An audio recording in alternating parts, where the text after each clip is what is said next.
ગુજરાતમાં છેલ્લા 3 મહિનાથી એસઆઈઆરની જે પ્રક્રિયા ચાલુ છે એ પ્રક્રિયામાં શરૂઆતમાં જ ક્યાંક ને ક્યાંક બંધ માયને તેલ રેડાળવું હોય એમ અમે કલેક્ટરશ્રીને આવેદન આપી અને જાણ કરી હતી કે આમાં ઘણા જે લોકો છે એના મત અધિકારથી વંચિત રહેશે।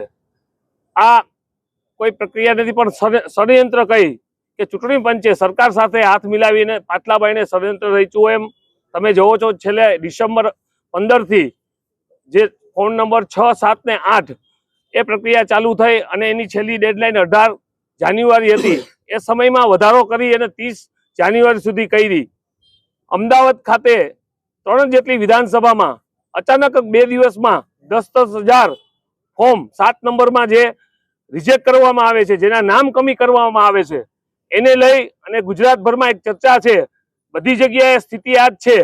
ક્યાંક ને ક્યાંક ભાજપના ઈશારે આ કામ થતું હોય, એઆરઓ હોય કે બીએલઓ હોય, કોઈ પણ જાણ વગર જેનો અધિકાર છે મતાધિકાર, એ અધિકાર છીનવાની વાત થઈ હોય। કોંગ્રેસ પાર્ટી હંમેશા જનતા માટે લડતી હોય અને આ પ્રક્રિયામાં પણ જનતાનો જે અધિકાર છે એ જનતાના અધિકાર એના મતરૂપી છે।